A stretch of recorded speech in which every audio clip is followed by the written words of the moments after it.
Today on Newsgirls, media bends need a Trump. The New York Times wrote about what CNN decided to do, carried Mr. Trump's remarks live with fact-checking. We're going to speak to the author of that article, New York Times media reporter Ben Mullen. I actually just got an email from somebody with the latest ratings through February 2nd. And introducing the Not Awful News Roundup. Yeah, the world is such a scary place even for us to just report on. So today we thought we'd lighten the mood with a brand new segment. First up on the Not Awful News docket, sports betting, the new tobacco. Well, last year, 26% of all adults in this country bet on the Super Bowl. Bettors enter a trance-like state called the dark flow. They become totally absorbed.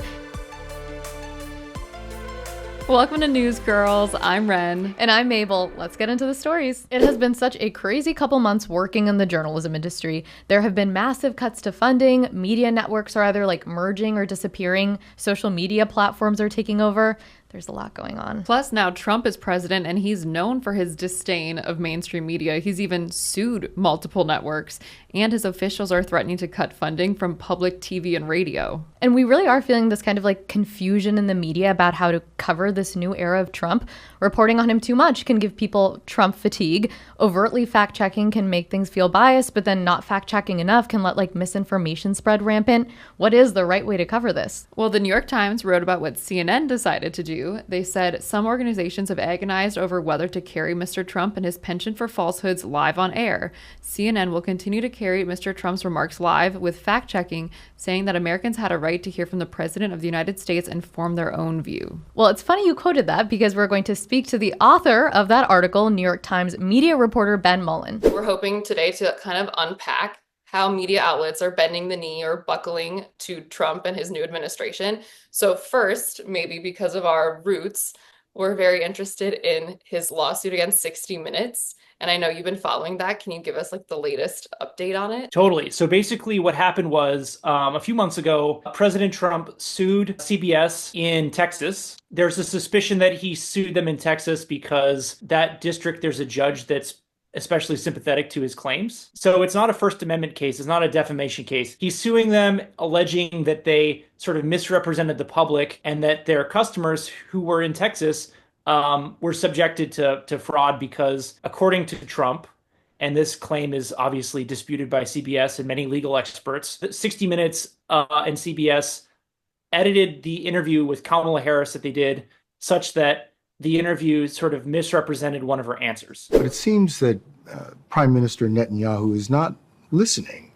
Well, Bill, the work that we have done has resulted in a number of movements in that region by Israel. But it seems that Prime Minister Netanyahu is not listening. We're not going to stop pursuing what is necessary for the United States to be clear about where we stand on the need for this war to end. For 2 weeks, 60 Minutes declined to respond to Trump's allegation before issuing a statement Sunday night, calling Trump's accusation, quote, false, explaining that it used a different portion of the same response that was more succinct to allow time for other subjects in the wide-ranging interview. In December, CBS filed a motion to dismiss. But parallel to that, what's going on is the two sides are in settlement talks. As you, I'm sure, know, enormously controversial at CBS, which is kind of one of the last great bastions of investigative journalism on TV.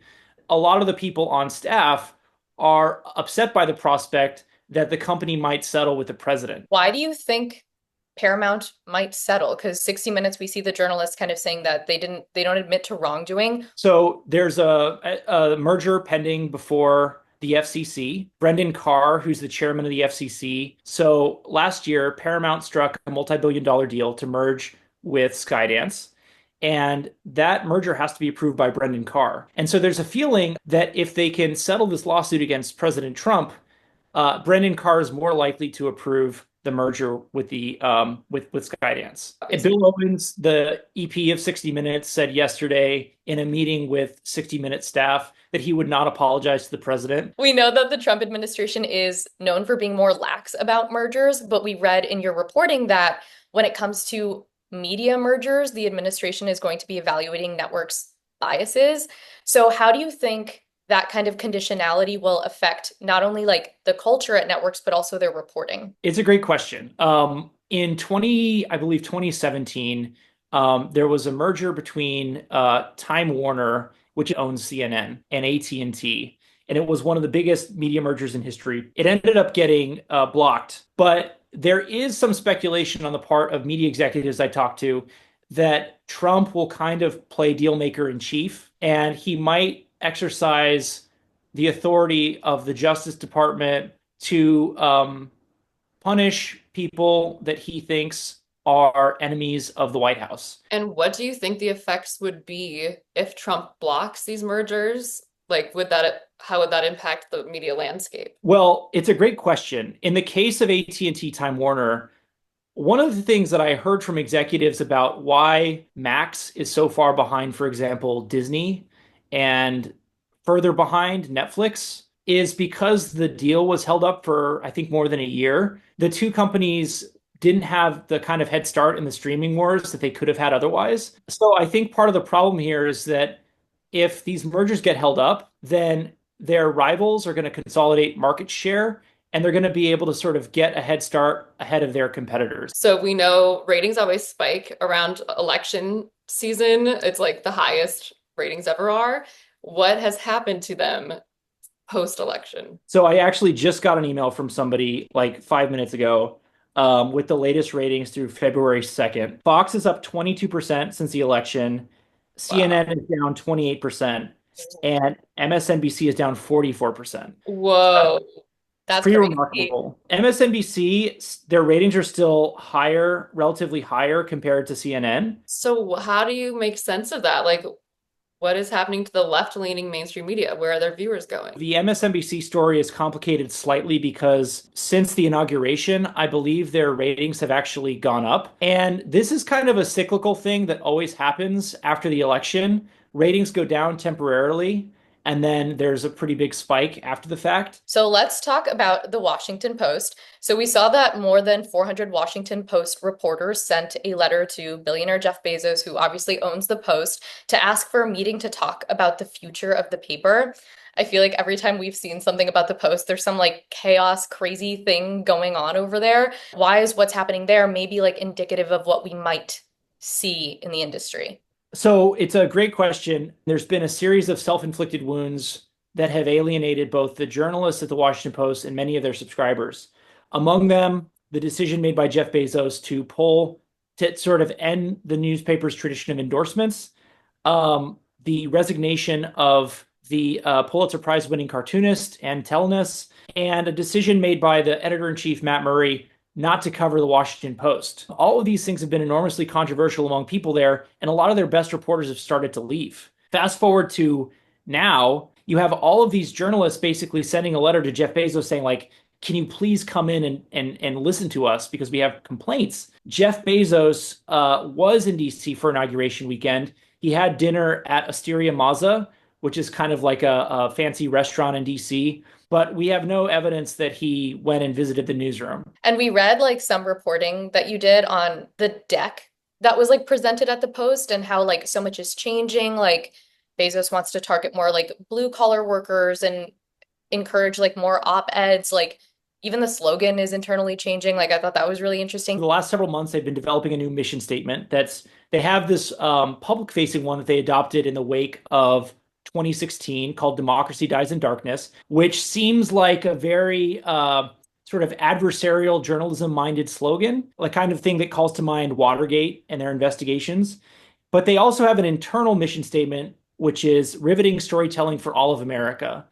And the idea, I think, is to sort of have a broader encompassing Washington Post that's inviting not just to people on sort of the coasts, but also to people in middle America. And people who have been in meetings with Jeff Bezos have told me that he wants the Post to be read by firefighters in Cincinnati, people from all walks of life. And so I think there is an effort to kind of make the Post more accessible to more people. And another big part of that is they're doing this thing called Project Gemini, which is sort of like a newsroom-wide assessment of their journalism and how many people it's reaching. But I think they're still losing, I believe, somewhere on the order of like $100 million a year. And Bezos purchased the Post, I think, for somewhere around $350 million. So something else that we're seeing kind of take place at Washington Post, like CNN, a bunch of different places, is like networks and outlets are starting to really prioritize digital content and reporting. Can you tell us about recent digital overhauls at these different places? Totally. Yeah. So CNN just announced that they were laying off 200 people and they were going to hire 100 people in the first half of 2024. What year is it? Yeah, 2025, I should say.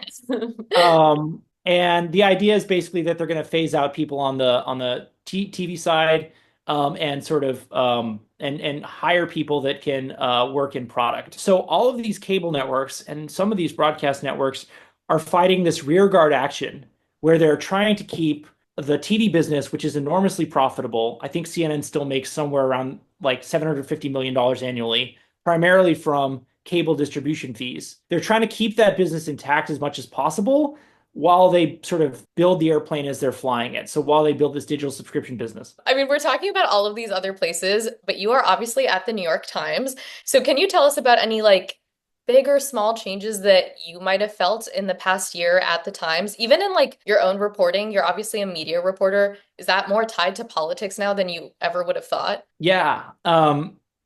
There's this great media reporter named Ben Smith, who you guys probably know of, who now founded Semaphore. And he said something that I think is really true, which is that the best media stories are stories that touch on some other big area that's important to people. So media and politics, media and tech, media and finance, those tend to be the best ones. I think he's right. But as far as the New York Times goes, I think it's a relative oasis of calm. And I'm not just saying that because I work there.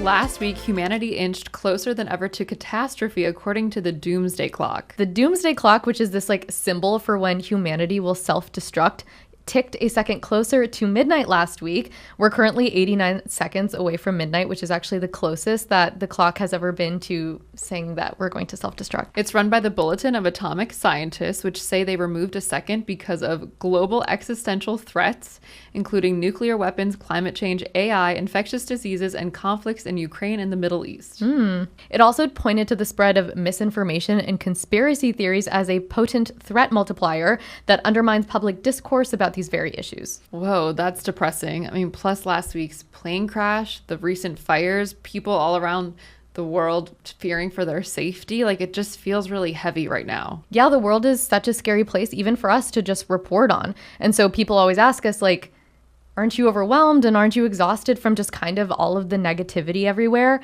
And today is just one of those days where it kind of got us. So today we thought we'd lighten the mood with a brand new segment we're calling Not Awful News Roundup.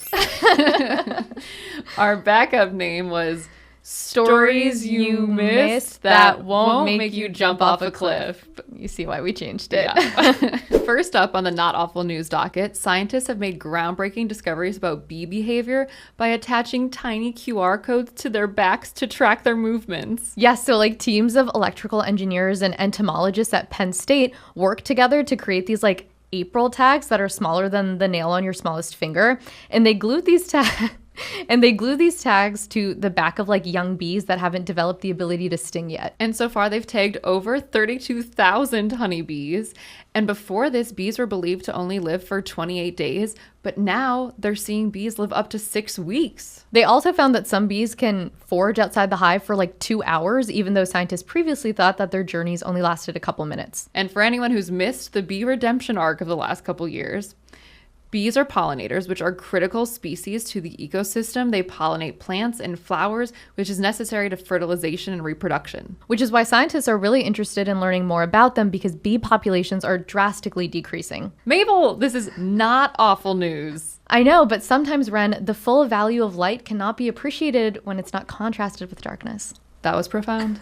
Scientists also installed little cameras the size of credit cards on like beehives to kind of scan their QR codes and track when they leave. I never would have thought a QR code could be so light that a bee could carry it, so I love this story.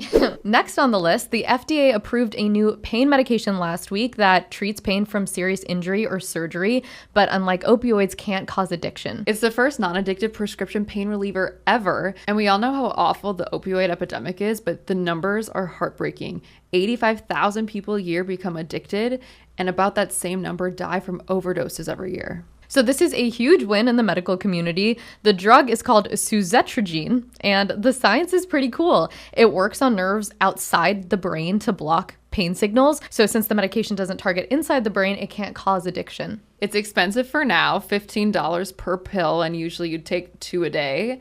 But I'm hoping now that it's FDA approved, production can amp up, and that will make it more affordable. And the research for this actually started back in the 90s when doctors discovered that there were 2 nerve channels outside the brain that could block pain. The theory was further confirmed when researchers found a family in Pakistan that could not feel pain at all, and it was confirmed that they had this mutation that blocked that same channel from firing. And what makes suzetrigine even better is that it doesn't have opioids side effects like the nausea and drowsiness. And researchers say that they expect it to be the first of a generation of more powerful non-addictive drugs to relieve pain. Good news for art lovers. The Louvre Museum is moving the Mona Lisa to her own room. And honestly, good for her. She's 500 years old. It's about time. And she deserves it because 80% of people that visit the Louvre go just to see the Mona Lisa, and it creates a bit of a crowd control headache for people.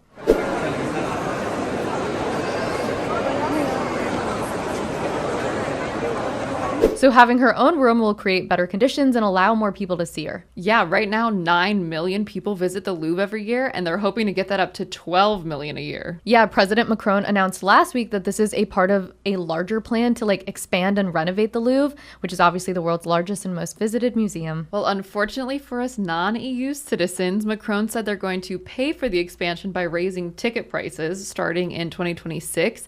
And once Mona Lisa does have her own room, you'll have to buy a separate ticket to see her. Ugh, that's rough. I know, I guess we better snap our Mona selfies now. Oh my God, I have one from last summer. Not the most flattering. Okay, I doubt it's that bad. It's not good though.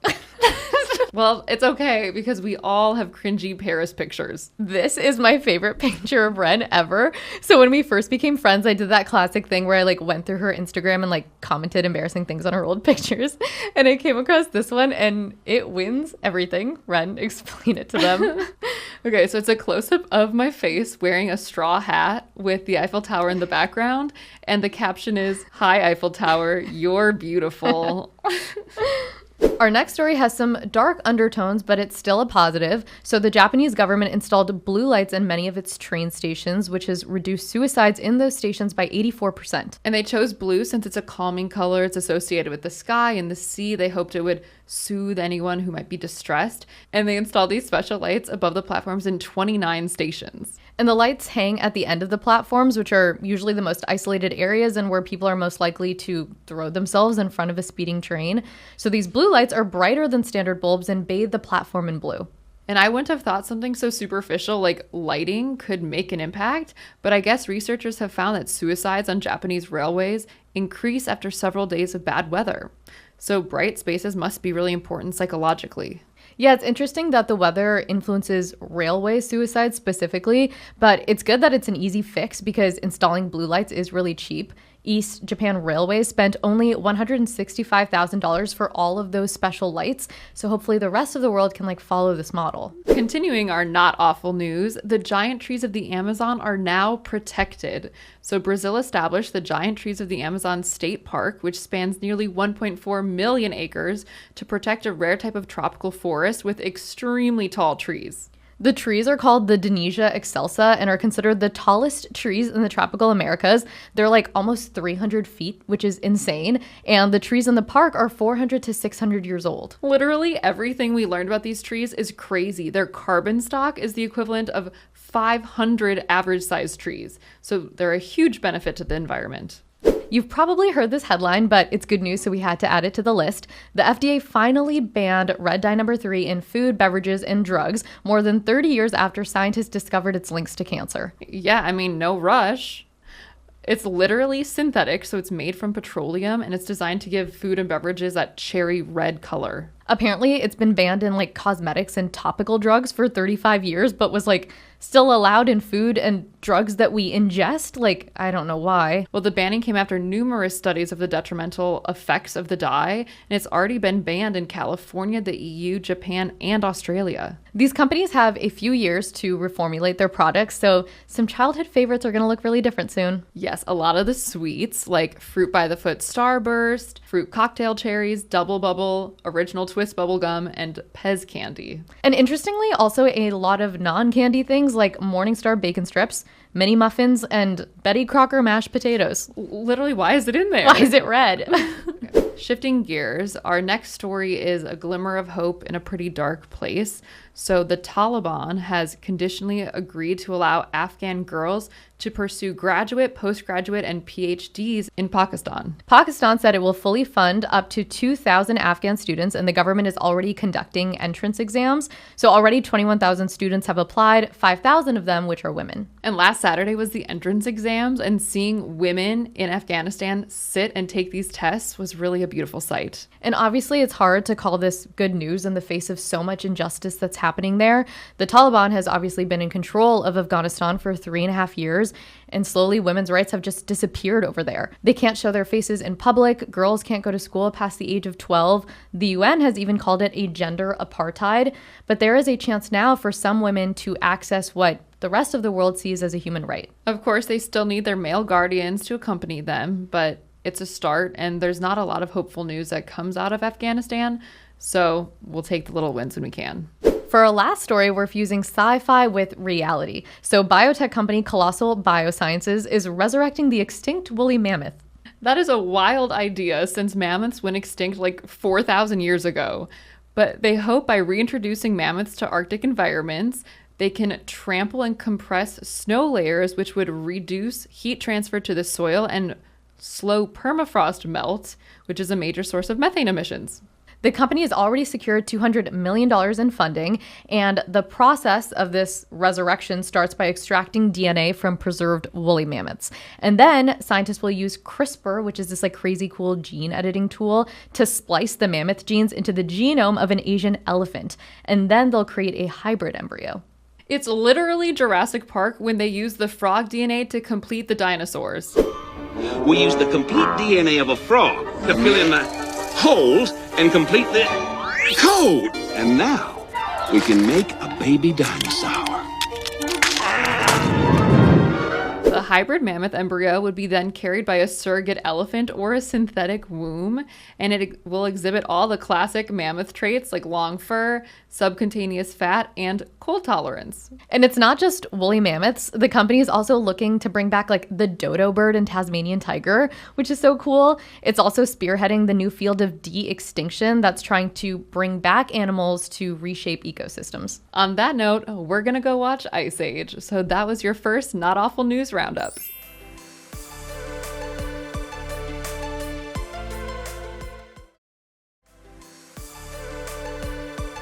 With the Super Bowl just 3 days away, everyone is picking sides, like Chiefs versus Eagles. But the betting markets are focused on the more important questions, like will Travis Kelce propose to Taylor Swift if the Chiefs win? These are important questions. Like, will a player cry during the national anthem, or will Kendrick Lamar bring out a surprise guest during a halftime show? The betting markets are flooded with so many opportunities for people to make or lose a lot of money. Well, last year, 68 million Americans, so 26% of all adults in this country, bet on the Super Bowl, and it totaled $23 billion. And since sports betting became legalized in the US, Americans have bet nearly $500 billion on sports betting, which is literally more than the GDP of Denmark. Jeez. Last year alone, they wagered $150 billion on sports betting. It's the biggest year ever, and 1/5 of Americans placed a sports bet in the past year. So obviously gambling and betting was illegal in the US for the longest time, but in 2018 the Supreme Court struck down the federal law prohibiting it, and since then 38 states and DC have legalized wagering on sports games. And since its legalization, sports betting companies have flourished. I mean, we all know DraftKings and FanDuel. They're by far the biggest operators, and they each have over 3 million monthly users, and these companies are marketed heavily all over sports broadcasts. Yeah, ESPN has actually been been described as a 24/7 casino ad. And apparently, if you're watching an NBA or NHL game or something, you'll see or hear a betting reference 2.8 times per minute. And these advertisements are proving to be very effective. So 53% of young adults said sports gambling advertisements made them likely to gamble. Seeing LeBron James or Kevin Hart on their screens promoting it makes them think it's cool and they want to do it too. Yeah, the sports betting industry has really polished its reputation through ads recently, and it's made a really big difference. People are kind of like, can it be that wrong if it's everywhere all the time and everyone's doing it? DraftKings. Now I know it's a Super Bowl and all, but everyone gets a free bet? Ludicrous. Hey, I heard Kevin's taking the under. I'm watching you like a hawk. Tony Hawk, like the bird. All customers, head to the DraftKings Sportsbook app to claim your free bet now. Because FanDuel's profit boosts every NFL game day will reward you when you're ready to act. Go Browns, Browns, Browns. So you won't let any hunch go to waste and make every moment more. So while some folks see garbage, FanDuel sees treasure. We see spreads to cover, overs to hit, and chances to live bet from the first down to the final whistle.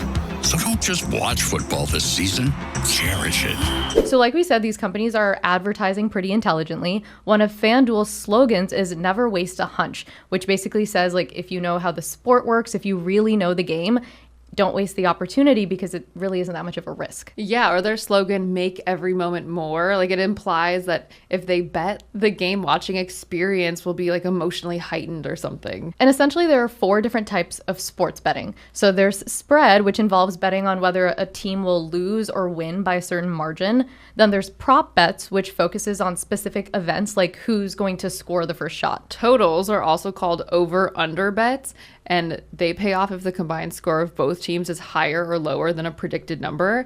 And then there's a money line, and that's basically just betting on who do you think is going to win. And this whole industry is accelerating by the fact that it's online now. Like, you don't have to go to some seedy sports bookie to place a bet. All you have to do is push a button and engage in this addictive behavior. This phenomenon has actually been coined fast food gambling. And apps are literally designed to give you the same high as like a slot machine. Action is quick and aggressive, which triggers dopamine to be released in your brain. I mean, doctors say it's literally the same thing that happens when a drug addict takes drugs or an alcoholic drinks. And the slot machine comparison is interesting. It's because there's only seconds that pass between placing the bet and then winning or losing, which makes the experience so immersive. Apparently, bettors enter a trance-like state called the dark flow, where they become totally absorbed. Well, before the advent of apps, sports betting was pretty slow. Like, you could really only bet on the outcome of the game. But now experts say until you had online sports betting, nobody ever bet on whether the next pitch was going to be faster or slower than 95 miles per hour.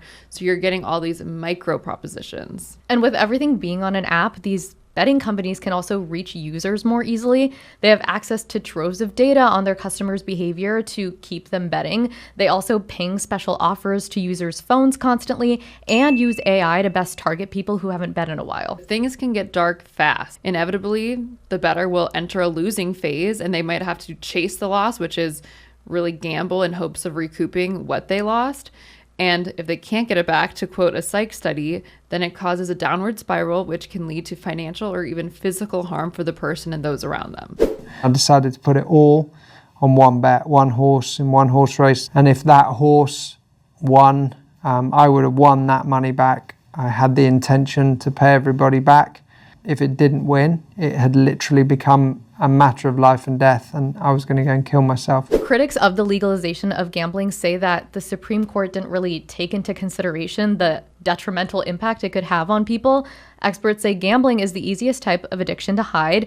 It's this fun activity until all of a sudden it's not, and you become desperate to turn back the clock because the consequences are so serious.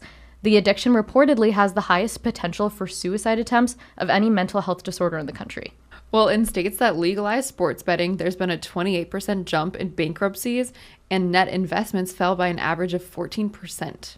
And studies found that sports bettors lose an average of $1,100 per year. And because, like we said, all of this activity takes place on apps and it's become this social activity, young men and boys are primarily targets. So 16% of adolescents, which is boys aged 10 to 19, who bet on sports develop a gambling addiction. To quote Representative Paul Tonko, who's spearheading a safe sports betting legislation, you have a very vulnerable audience that is being targeted. Advertising is really designed to pull you in at a tender age before you're perhaps able to manage that risk assessment. Yeah, he's one of the co-sponsors of the Safe Bet Act, which aims to create consumer protections around mobile sports gambling and curb advertising.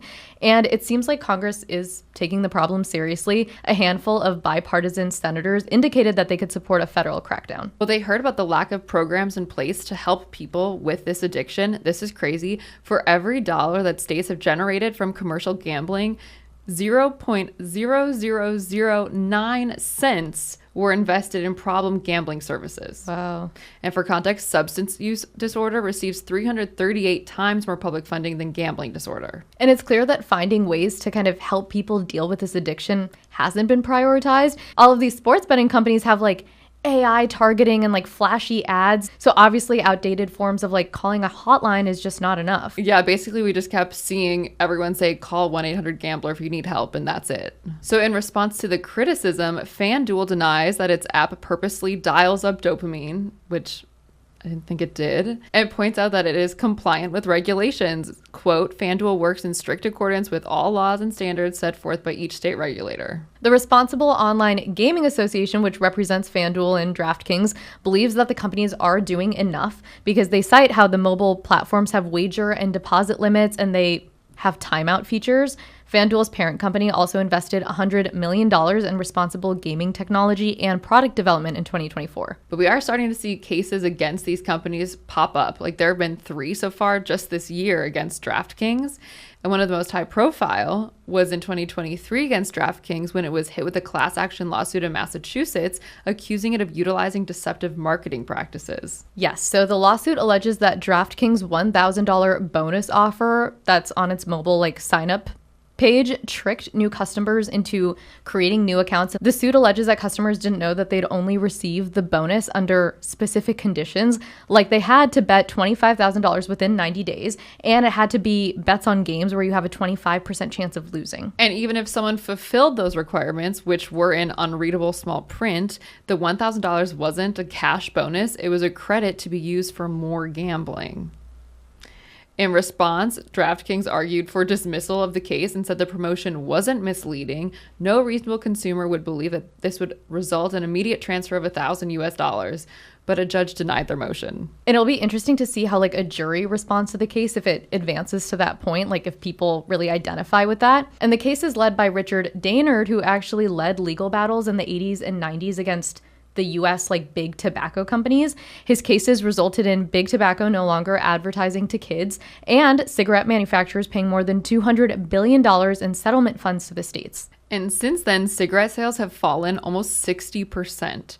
So it's powerful that this guy argues sports betting operators are just like tobacco companies, engineering their products to foster addiction through the constant stream of bonuses, promotions, and opportunities to microbet. And the proliferation of sports betting has led to more gambling in general. So 1 to 2% of adults in the world develop a gambling disorder. And what makes it so dangerous is this like false promise of spectacular success that's basically like at your fingertips if you just like engage. Well, 2024 was also a monumental year for prediction markets and crypto investments. People spent millions betting on the election, even though that's a very legal gray area.